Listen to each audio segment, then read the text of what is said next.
There are many backstories in My Hero Academia, but have you wondered about which backstories are in the top 10? Well, this is the top 10 backstories in My Hero Academia. I will be covering only backstories present in the anime up to season 6, so grab a snack and some drinks and enjoy. Also, if you enjoyed the video, be sure to Detroit smash that like button and subscribe if you aren't already. Let's get into the video.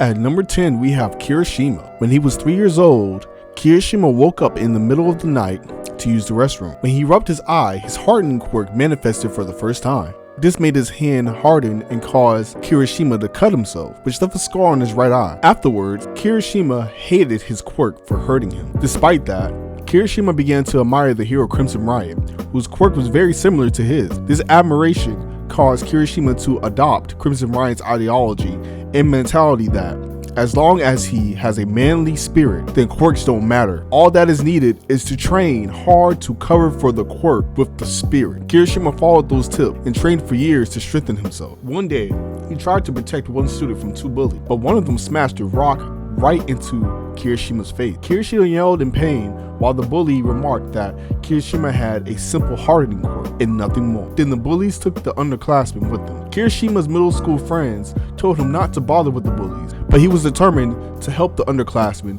encouraging himself with Crimson Riot's word about the manly spirit. Eventually, Mina Ashida walked by the bullies and managed to get them to get along with the underclassmen before going to see her group of friends. Kirishima's friends said that Mina was going to take the UA entrance exam to become a hero, believing that she was capable of becoming one due to her athletic ability and her strong quirk. Kirishima and his friends talked about what future careers they wanted to pursue, and Kirishima's friends did not consider UA high school at all, while Kirishima stated that he had not decided on what school to go to. He secretly wanted to go to UA. Mina's outgoing nature and strong personality made Kirishima self-conscious of his own appearance and personality. This only worsened during an incident where Kirishima, dominated by fear, found himself unable to stand up against a giant figure who was threatening fellow students of his school. They were saved by Mina when she managed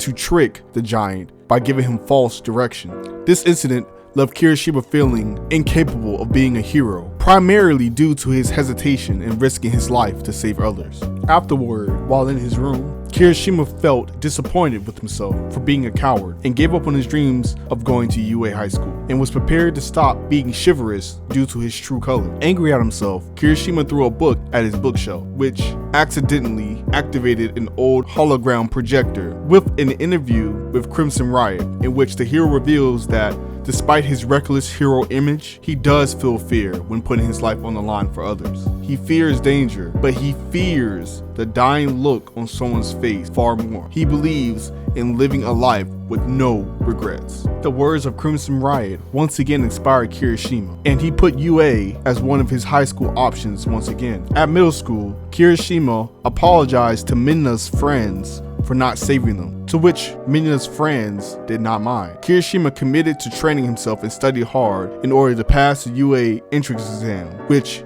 he eventually did. The morning before classes started at UA, Kirishima meets up with Mina again, who to her surprise sees his new hairstyle. Kirishima claims to have left his insecurities behind and will become a hero who can protect people. Mina scolds Kirishima for beating himself up over that incident with the giant, playfully telling him to not pressure himself too much and let the change happen naturally. Once Kirishima became truly confident about himself, Kirishima thanks her for her support, and they start their UA journey together.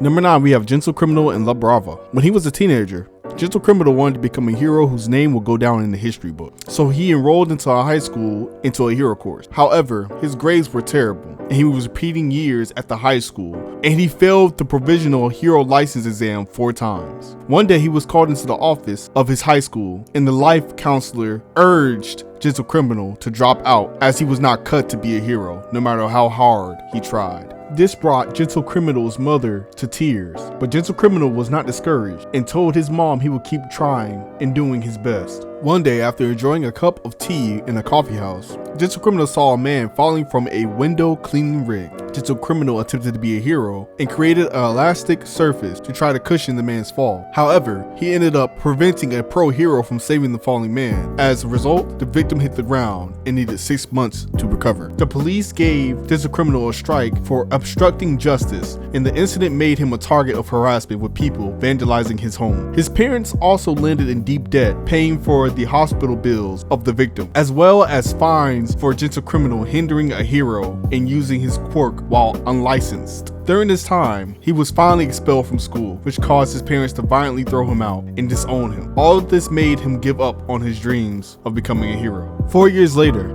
Gentle Criminal was walking down the streets and spotted his old classmate, Takashita, who had become a successful pro hero. Gentle Criminal ran to him and congratulated him and told him that they were in the same class together, but he found that his classmate didn't even remember his name. Devastated, Gentle Criminal realized that he was going to live a miserable life to the point of being old and pitiful. Refusing to accept his fate is what made him become a villain. Now for La Brava, at the beginning of summer vacation in her first year of middle school, La Brava wrote a long love letter to a schoolmate she liked, who in return dismissed her letter and made fun of her with his friend, thinking of her as a stalker. Pained by rejection and mockery, La Brava fell into a depressive state. La Brava became a shut-in, gluing herself to her computer all day long, even contemplating suicide. One day, while surfing the net, La Brava came across one of Gentle Criminal's videos about him changing the world's deplorable state for the better, that she managed to pull herself together. Now considering Gentle Criminal as her light, she desired to meet him. La Brava used her computer skills to find the place where he lived. She introduced herself to him as his greatest fan, eager to help him achieve his dreams. She wanted to go out with him on their endeavors instead of staying back to do the hacking. At first, Gentle didn't want her to become an accomplice to his misdeed, but he eventually caved in to her demands.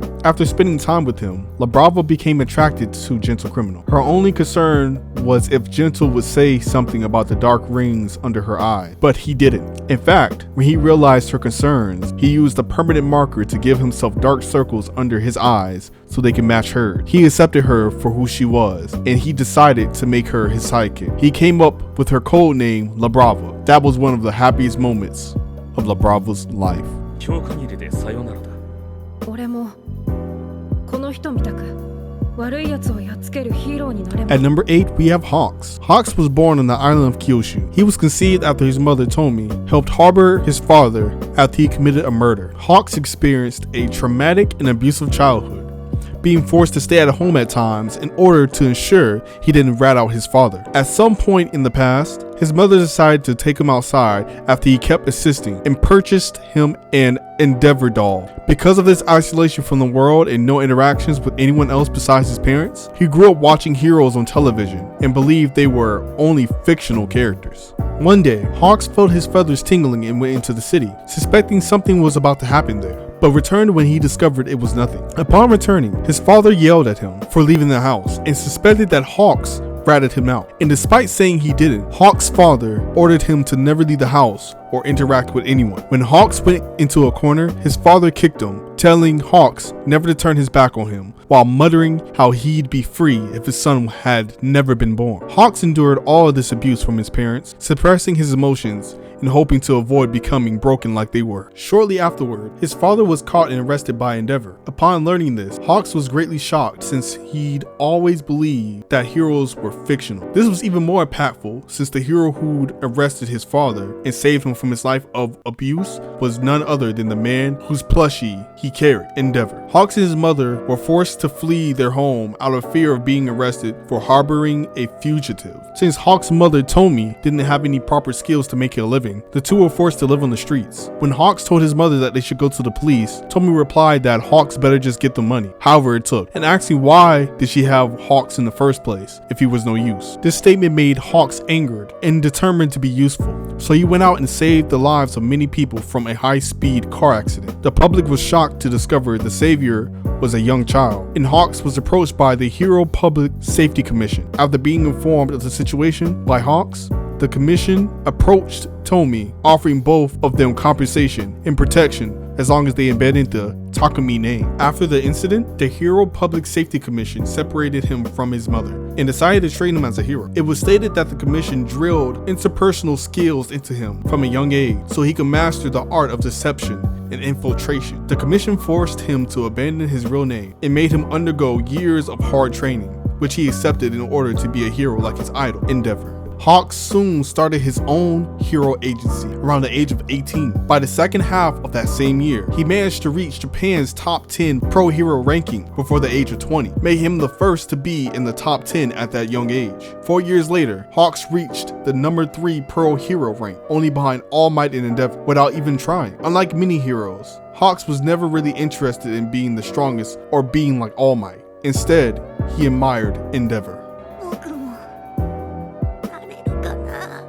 At number 7, we have Deku. As a child, Izuku Midoriya greatly admired heroes and dreamed of being a hero like his idol All Might once he got his quirk. However, by the time children his age manifested their powers, Deku still showed no signs of developing any special ability. A doctor's visit revealed the devastating truth. Deku has 2 joints in his pinky toe, a telltale sign that he was born quirkless. Izuku had trouble accepting this at first and hoped for a miracle while he was still young. He tried desperately to use telekinesis or breathe fire, just like his mother and his father's quirk, but to no avail. Deku would eventually have to face reality. He was one of the very few people in the world who would never develop a quirk. Later on, Deku kept watching videos of All Might on his computer and tearfully asked his mother if he could still become a hero. She hugged him and apologized, words that Deku would remember as not what he wanted to hear, because that made him feel inadequate to those with quirks. Even so, Deku still kept aiming to be a hero and to get into UA High School. This ambition led him to constantly being bullied and ridiculed by his classmates, especially by his childhood friend Bakugo, who believed it was impossible for someone without a quirk to ever become a hero. Despite this, Deku still considered the two of them to be friends at the time, always following him around. However, things escalated when Deku tried to help Bakugo after he fell off a small bridge into a stream. Deku offered a helping hand, but Bakugo's pride caused him to take this as an insult. He believed that Deku made him appear as if he needed aid from someone who is beneath him. This would strain the friendship between the two of them for years to come. Eventually, a few years later, Deku would be saved by All Might from a villain and be given the quirk One for All, finally able to follow his dreams of becoming a hero. その笑い方をやめなさい。不気味な顔だ。まるで異常者だ。 At number 6, we have Himiko Toga. Toga was born the eldest of the Toga family. When she was a child, likely due to her quirk transform, Toga showcased a rather disturbing and morbid interest in blood. She once brought a dead bird to her parents and cheerfully asked them if it was pretty, which in turn scarred and disturbed her parents. Disgusted with her behavior, her parents tried to suppress it from a young age by putting intense pressure on her to be normal, which she took to heart. Since then, instead of giving her the help that she may have needed, Toga began to repress and hide her abnormal tendencies and began to act like an ideal young schoolgirl. She successfully hid the morbid side of her so thoroughly that by the time she was in middle school, Toga was known by her classmates as the cheerful and well-behaved girl, becoming a normal student with many friends. However, this all changed when she witnessed a boy attending her school named Saito fighting at school and getting covered in bruises and blood, awakening her repressed abnormal feelings and tendencies about blood. Toga experienced what she believed to be a crush on him. Sometime later, Toga attacked him using a box cutter, where she stuck a straw into his wound and began sucking his blood while crying, unable to stop her lust for blood. Soon after, she disappeared and went into hiding, as she was now a wanted suspect due to an attack on a student. The incident was made public, and the Toga family were questioned by the news, where her parents apologized and said that they tried to help their daughter, but claimed that she was always a lost cause, branding her as a demon and publicly cutting all ties with her. Toga went on to become a major suspect in multiple murders, including bloodletting. However, she managed to successfully evade the police and Pro Hero until she officially joined the League of Villains. Now Toga yearns for a hero-less society where she can finally be free and not hide who she is, yearning to be finally accepted by those around her. Where did Mama go? Oh, she hurt my masterpiece, so I put her in a hospital to keep you safe. You're the one who made her hurt me. At number 5, we have Todoroki. When Todoroki was born, Endeavor was relieved to finally have a child with the two quirks that he desired. He thought that would cause his other son Toya to give up on his training with his quirk, but he was sadly mistaken. Driven by jealousy and resentment towards Shoto for replacing him, Toya snapped and rushed towards Shoto Todoroki, attempting to attack him with his quirk, but was quickly stopped by Endeavor. After that incident, the rest of Shoto's siblings were separated from him. None of Todoroki's siblings were able to live up to the standard, and Shoto became known as his father's masterpiece. When he was 5 years old, Shoto started to receive training from his father because of his half-cold, half-hot quirk. However, unlike his son's Toya's training, Endeavor's methods were too harsh, pushing Shoto to his limits until he got sick. Shoto's mom would try to defend him, but Endeavor would ignore her and hit her for her interference right in front of Shoto. Shoto soon began to despise his training and resented his father, Endeavor, for abusing him and his mother. During those times, his mother was always there to support him. Despite the abuse she and her son suffered, she still encouraged Shoto to become a hero. His mother, Rei, eventually broke down under the abuse from Endeavor, finding it traumatic to even look at her son's left side because it reminded her of her husband. One day, Shoto overheard her while she talked with her mother over the phone. Having realized that she no longer had the mental stability to raise her son. Startled by this sudden appearance and by his red hair, she snapped and poured a kettle over Shoto's head, giving him a severe burn over the left side of his face. His mother realized what she had done and tearfully tried to heal him, using her ice quirk while apologizing to her son. Shoto's dark upbringing left him to focus on nothing but rejecting his father. He became cold and distant from other people.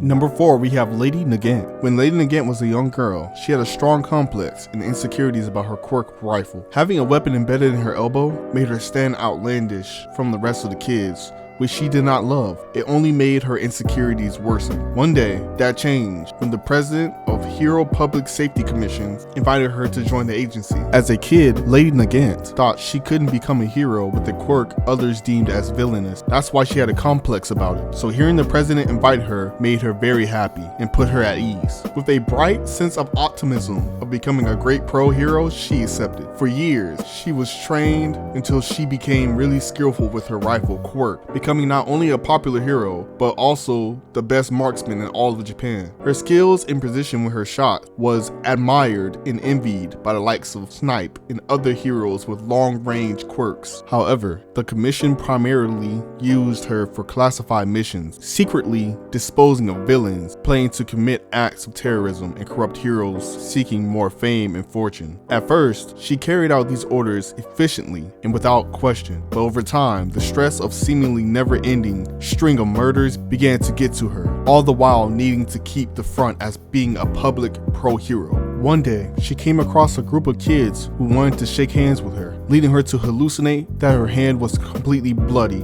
and resulting in questioning her purpose as merely just a cog to maintain the phony illusion of their society. Lady Nagant came to a breaking point when the president of Public Safety Commissions ordered her to make 2 corrupt heroes who were taking advantage of the system go missing. She protested against the order, questioning whether the lack of transparency was akin to brainwashing. When the president's acts to persuade her failed, the president threatened Lady Nagant instead. This proved to be the last straw, with Lady Nagant killing him in response. She was then arrested and incarcerated in Taurus. The commission covered up the nature of her arrest, claiming that she killed a fellow hero in an argument instead. The decision was made by the new president of the commission to prevent Lady Nagant's execution, as well as make her a scapegoat to discourage other heroes from falling into conflict. From a young girl with insecurities about her quirk to having hope about becoming a real hero, then having her dreams covered in blood by the Hero Public Safety Commission, Lady Nagant was locked away in Taurus until All for One broke everyone out of prison.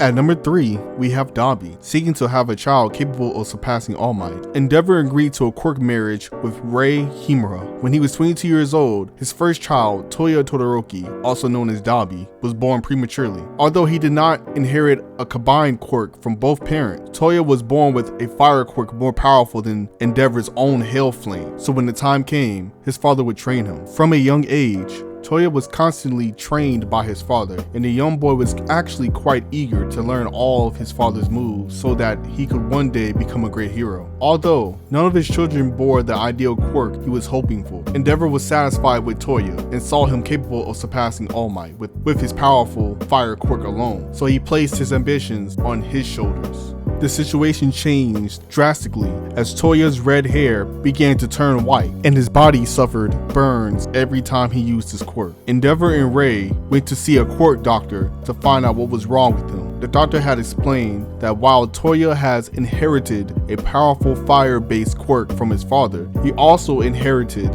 his mother's resistance to freezing cold, rather than the father's resistance to scorching heat, meaning that he would burn himself whenever he used his flame. Because of this, Toya was limited in how far he could safely push himself with his quirk. Endeavor deemed him as a failure and suddenly stopped training him. Toya, despite the dangerous flaw in his quirk, still longed to be a pro hero when he grew up. He began to beg his father to continue training him, but Endeavor refused, saying that it was for his sake and his well-being. But Toya wasn't pleased. Later, he talked with his sister Fuyumi and told her that he could tolerate the pain and burns, but Fumiya told Toya that she was also worried about him getting hurt. Her words offended Toya, who yelled that she doesn't understand him because she is a girl, and walked off, saying that his father was the one who lit the fire under him to surpass All Might. Toya began training on his own, despite his father and his sister trying to convince him to stop. Endeavor stated that his son also inherited his stubbornness and decided to have more children until conceiving a suitable successor to his ambition. Ray said that his idea was too cruel, especially considering Toya has finally realized what he wants to achieve through their children. But Endeavor considered that this plan would finally make Toya give up on his ambition and obsession. Endeavor told Toya to stop training in secret because he was covered in burns, and told him to look beyond the world of being a hero and do things like play with his siblings or make friends at school, saying he could understand that one day it will be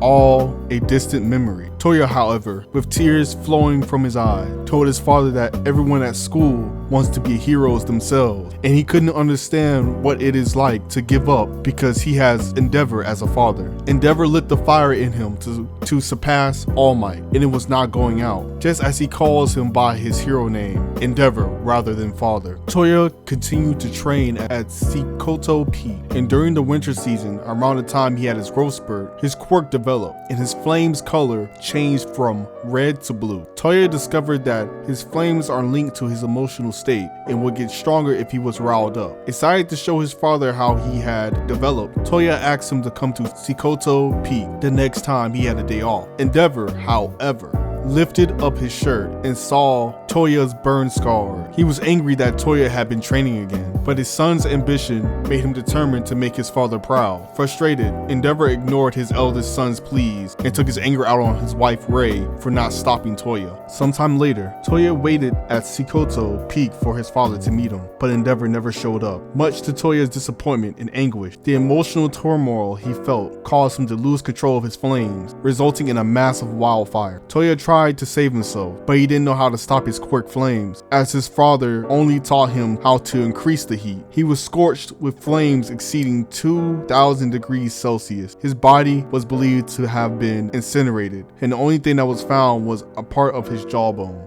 Please don't go. At number 2, we have Eri. Eri is the granddaughter of the boss of a criminal Yakuza group, the Shy Hasakai. At a young age, she accidentally used her newly manifested quirk on her father, and it caused him to vanish. Her quirk resembled neither of her parents, so her mother believed her existence to be cursed and gave the girl up to her father. Her grandfather left her in the care of his protege, Kai Chisaki, so that he could test her to identify her quirk, as well as be able to sympathize, as it seems as if they had similar quirks. However, Kai ended up finding out that her quirk was misdiagnosed and was in fact rewind and not vanish. Seeing her potential, Kai told his boss his plan to use Eri's power to make the Yakuza resurface. but the boss opposed to Eri being used in that way. So Kai used his overhaul quirk to put him into a critical state of illness so he wouldn't interfere. After her grandfather fell, Kai took over the organization and then began to experiment on Eri to turn her quirk into a weapon. Through unknown means, he discovered that her blood had properties that suppress the body's ability to manifest the quirk factor, inhibiting someone's quirk. He made them into bullets that are shot at a target and inject them with her blood. He did this by destroying Eri with his quirk, collecting blood samples, and then repairing her. He did this hundreds upon thousands of times, despite Eri in excruciating pain. The effect of the bullets was temporarily, and Kai used further tests to be able to perfect his experiment until he had refined the process enough to create a quirk-destroying drug that he believed could permanently destroy quirks. He also began to work on a quirk-restoring drug with the ultimate plan of distributing both to heroes and villains, bringing the Yakuza back to power. Eri tried to escape and resisted many times, but to no avail, and eventually accepted her fate as a prisoner. All hope was lost for her until the day she met Deku and Mario, who eventually saved her from that hell.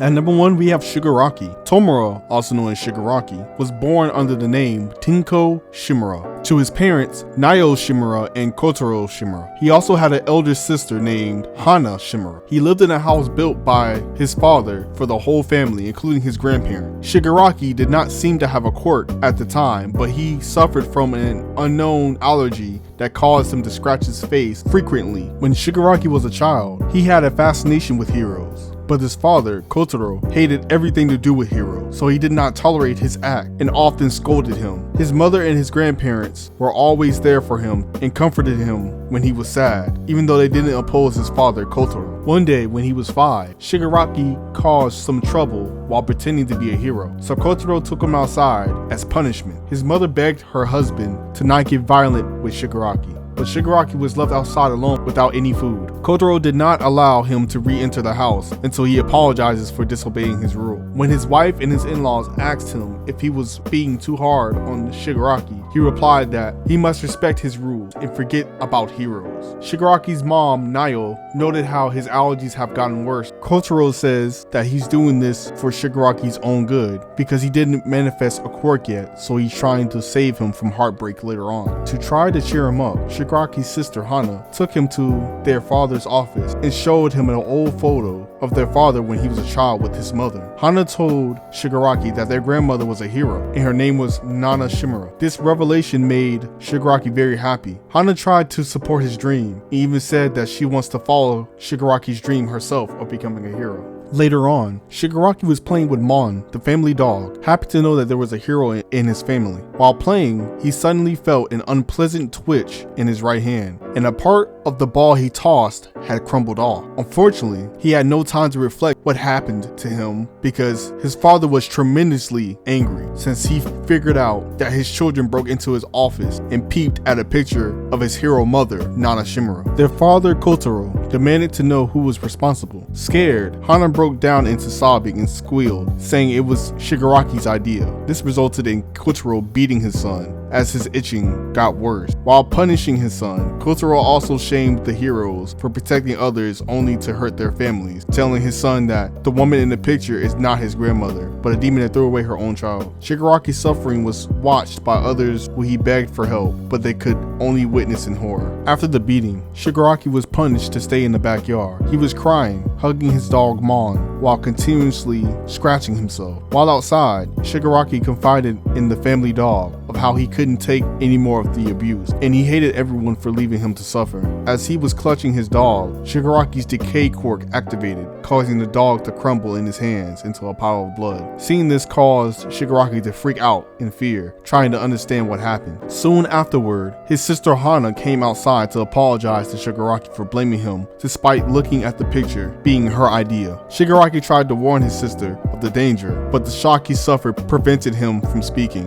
Hana noticed something was wrong with Shigaraki and approached him, but proceeded to run away in horror after seeing the dog's remains. Shigaraki tried asking for her help, but as soon as his hands touched Hana, he ended up decaying her by accident. Seeing his sister die in front of him further traumatized Shigaraki, and made him vomit. Shigaraki's grandparents and mother ran outside to see what was happening, being horrified about what they saw. Thinking about how they never did anything to protect him from his father, Shigaraki feels only hatred for them. This caused everything in the backyard to begin to decay once he touched the ground with his hand. Despite his feelings, Shigaraki still begged them for help. As his mother started to crumble away, she tried to reach out to him to comfort him, but her body fell apart before she could. Shigaraki's grandparents also decayed. Shigaraki's father, Kotaro, was alerted by the noise and discovered his son's deed. Standing horrified, Kotaro could only stare at the scene while Shigaraki begged him for help in the area around them being destroyed. Shigaraki ran to him for help, but his scared father would grab a pair of pruning shears, which he used to slash his son's face. This time, enraged, Shigaraki charged at his father with a full intent to kill and touched his face. Ultimately, the spreading decay ended up destroying the entire house. Shigaraki would relish in ending his father's abuse. After the deaths of his family,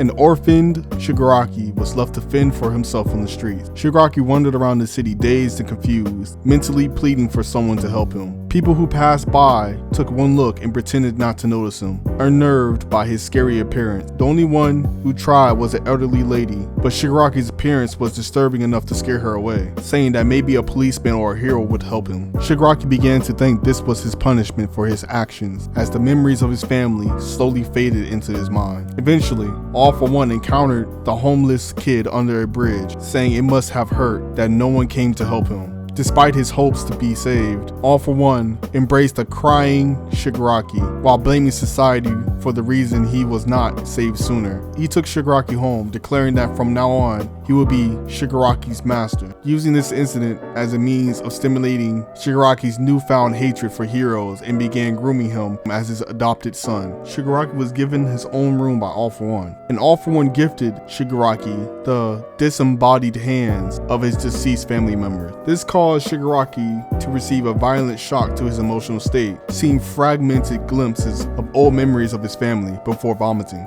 One of All For One's henchmen asked All For One if he will modify Shigaraki's memories, but All For One decides not to, so that the feelings of hatred will linger within Shigaraki, as he will teach him how to give them purpose. Enduring the sensation the hands caused him, Shigaraki embraces his family's remains. All For One told him that he had an impulse to destroy that couldn't be controlled, and when he doesn't satisfy those urges, that's when he feels the unpleasant itchiness in his body. He assured him that the impulse didn't have to be controlled, nor was it necessarily a bad thing. From wanting to be a hero, to being abused mentally and physically by his father, to accidentally killing his family from his quirk's sudden manifestation. Shigaraki's backstory is a sad one indeed. It leads one to think what could have been when it comes to Tenko Shimura. Hey, you made it this far. Did you enjoy the video, or did you agree with the rankings? If you did, be sure to leave a like on the video so YouTube can recommend more videos like this on your YouTube recommendation feed. And remember, we don't just watch anime, we watch Coop anime. Have a good one.